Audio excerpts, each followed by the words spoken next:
how to audit your brand. So Henry, we're going to talk about auditing your brand. You know, myself as a brand, the salon guy, I've been working very hard on it. I've been seeing the growth, but sometimes I need to take a step back and say, what the heck is going on with this? Yeah. So I think the topic of auditing your brand is something that I don't know if a lot of entrepreneurs are doing that because they're so focused on the growth. Yeah. A lot of entrepreneurs, solopreneurs actually neglect their branding collateral. They get busy, like we all do. Listen, I'm responsible. I'm guilty of it myself. But then I realize how important updating your brand and keeping your brand relevant and trending and cutting edge, how important that is. Because if you don't do that, you will be outdated, you will be outmarketed, and people are going to pick up on that subconsciously and say, I wonder if their product or service is this bad, right? So a few things that you need to figure out when it comes to auditing your brand. Question number one is it client focused? A lot of websites I see out there for solopreneurs or small businesses it's all about them, right? And it's not about the results that they get for their clients or their audience or their customers. So it should be like 80-20, right?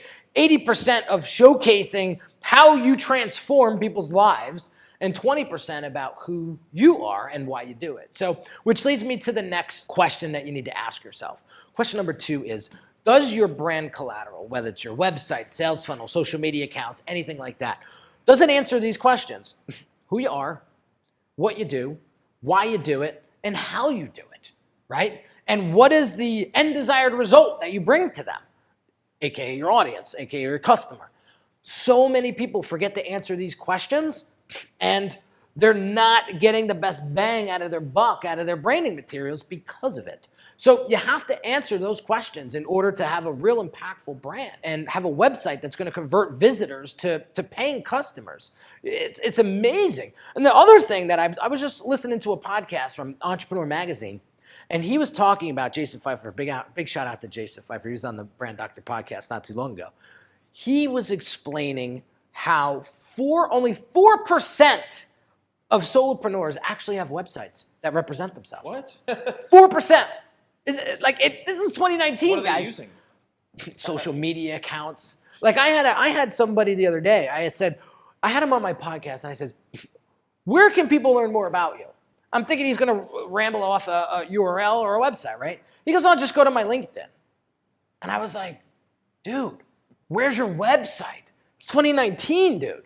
Right? And so the websites are essential. The first thing people do when you come into their world is Google your name. So if nothing shows up, what's going to happen? That's one of my clients, Adam Wedding, when he came and asked for a rebrand of his business.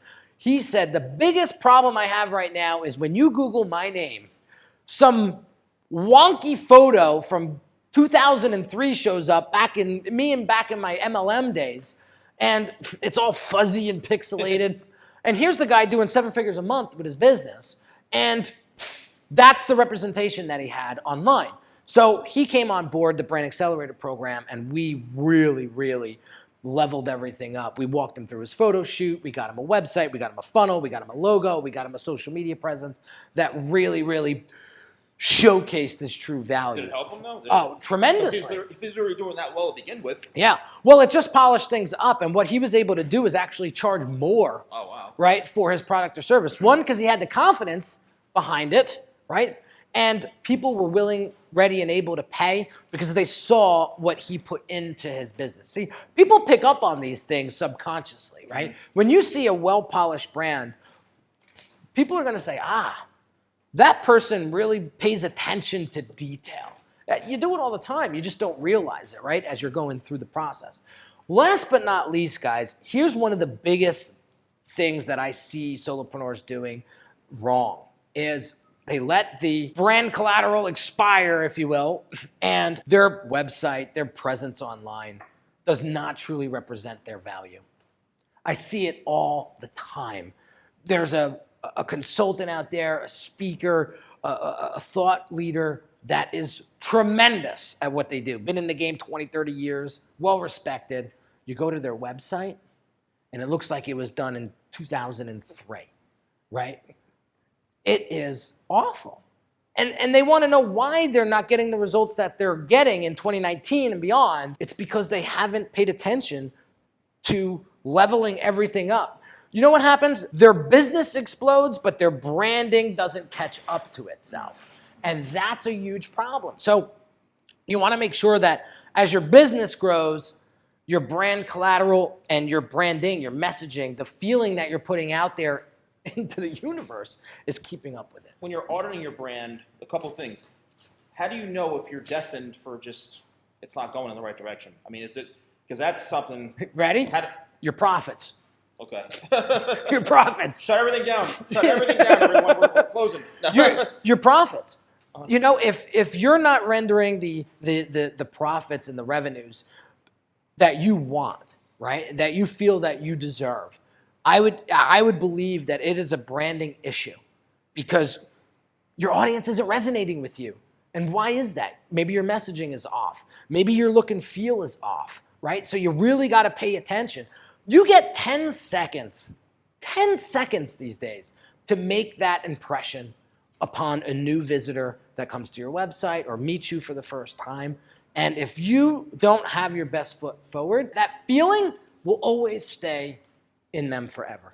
So it's all about how you show up online, really. That's going to determine those revenues going forward and whether or not you're going to succeed.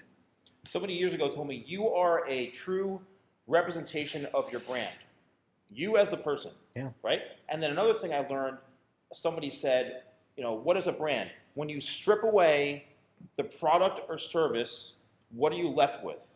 Yeah. That's the brand. It's the individual. It's the belief. It's the values. It really is. No, Right? It really is. I'll give you another example. So I do brand audits free. This is a free training I do every Wednesday. I have a ball with it. 20, 30 people show up at a time, and they give me their websites and URLs and social media accounts, and I dissect them for them. And I give them honest feedback. It's no disrespect. It's not attacking people personally. I really want them to get the results that they're looking for. So this was a watch brand, and this watch brand was based out of Italy. And the watch was really, really cool. It actually looked like a rim of a car, like super cool, like really well designed. Like you could tell the detail that went into it, right? And they just had tons of pictures of the watch on their Instagram, right? Different angles and this and that, which was great. Well, the marketer that was helping the designer get these watches out there wasn't doing a really good job with connecting the audience to the brand, right? And neither was the designer. So I asked her, I said, would the designer be open to coming out from the shadows and talking about some of the watch designs that he created and what inspired him to create that particular watch? And she said, yeah, he's that kind of guy. He's not afraid of the camera. He'll get out there and he'll do it. And I said, I can promise you, he comes out and he starts to talk about the watch and he starts to present himself and really show his personality. It's going to drive traffic. It's going to drive attention. It's going to drive revenue. Right? Right now, you have a watch brand with no personality. So bringing that personality into the business is really going to change how the audience perceives you and accepts you. That makes sense? Yeah, no, definitely. I mean, all this information was super helpful, and I'm sure to your viewers too. So thank you, man. Thanks for this great engagement. I appreciate it. You got it. You got it. So there you have it, guys. That's what needs to go into auditing your brand to make sure that it's staying current, right? Because here's the thing. People are going to judge you. Like I said, 10 seconds, they're going to stamp you, and they're going to come up with their idea of who you are and what the value that you deliver. So if you don't have everything polished and professional, chances are they're going to go with somebody else that's more put together. It's just how it goes. So hope you got value out of this, guys. Check out some more videos here or up here or I don't know. All over. Yeah. And I'm telling you, the content is really going to help you drive revenue, drive profit. It's going to help you work smarter, not harder.